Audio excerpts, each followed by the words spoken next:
ಉದ್ಯೋಗನ ತ್ಯಜಿಸಿ ಅಂತ ಅಲ್ಲ, ನೀವು ನಿಮ್ಮ ಬದುಕನ್ನು ರೂಪಿಸಿಕೊಳ್ಳುವುದರ ಜೊತೆಗೆ ಸಮಾಜಕ್ಕೂ ಕೂಡ ನಿಮ್ಮಿಂದ ಒಂದು ಸಣ್ಣ ಕೊಡುಗೆ ಆದರೆ ಇಂಥ ಒಂದು ನೀವು ಯೋಜನೆಯನ್ನು ಫಲಾನುಭವಿಗಳಾದಾಗ ಅದಕ್ಕೊಂದು ಬೇರೆನೇ ಮೆರುಗು ಇರ್ತದೆ.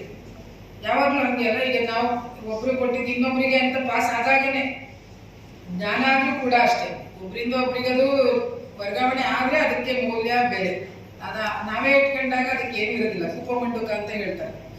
ಹಂಗಾಗಬಾರ್ದು. ಅದೇ ರೀತಿ ಏನು ಟ್ರಸ್ಟ್ ಅವರು ಧರ್ಮಸ್ಥಳ ಸಂಸ್ಥೆಯವರು ನಿಮಗೆ ಕೊಟ್ಟಿದ್ದಾರೆ ಒಂದು ಒಳ್ಳೆ ಸಂದೇಶ, ಒಳ್ಳೆ ಮಾದರಿ, ಅದನ್ನ ಕೂಡ ನೀವು ನಿಮ್ಮ ಜೀವನದಲ್ಲಿ ನಾವೊಂದು ಆ ಟ್ರಸ್ಟ್ನವ್ರದ ಏನೊಂದು ನಿರೀಕ್ಷೆ ಇರ್ತದೆ, ಆ ನಿರೀಕ್ಷೆಯನ್ನ ನಿಜ ಮಾಡೋದಾಗುತ್ತೆ. ಆ ನಿಟ್ಟಿನಲ್ಲಿ ಎಲ್ಲ ವಿದ್ಯಾರ್ಥಿಗಳು ಪೋಷಕರು ಅತ್ಯಂತ ಜವಾಬ್ದಾರಿ ಇತ್ತು. ಅವ್ರು ಹೇಳೋದು ಕೆರೆ ನೀರನ್ನ ಕೆರೆಗೆ ಚಂದಿ ಅಂತ. ಒಂದೊಂದು ರೂಪಾಯಿನೂ ಕೂಡ ಈಗ ಕೊಟ್ಟಿರೋದು ಸಮಾಜದ ಎಲ್ಲರದ್ದು ದುಡಿಮೆ ಇರುತ್ತೆ. ಟ್ರಸ್ಟ್ ಒಂದು ಮುಖವಾಣಿ ಅಷ್ಟೇ. ಅದೇ ನೀವು ನೋಡಿದ್ರೆ ಧರ್ಮಸ್ಥಳಕ್ಕೆ ಒಂದಿನ ಹೋಗಿ ನೋಡಿದ್ರೆ ನಿಮ್ಗೆ ಗೊತ್ತಾಗುತ್ತೆ ಯಾವೆಲ್ಲ ರೀತಿಯ ಭಕ್ತಾದಿಗಳು ಬಂದಿರ್ತಾರೆ. ಅಲ್ಲಿ ಫ್ಲೈಟಲ್ಲಿ ಬರೋರು ಬರ್ತಾರೆ, ನಡ್ಕೊಂಡು ಬರೋರು ಬರ್ತಾರೆ, ಊಟ ಇಲ್ಲದೆ ಇರೋರು ಬರ್ತಾರೆ, ಊಟ ಜಾಸ್ತಿ ಇರೋರು ಬರ್ತಾರೆ, ಭಕ್ತಿ ಇರೋರು ಇಲ್ಲದೆ ಇದ್ದವ್ರು ಎಲ್ಲರೂ ಬರ್ತಾರೆ.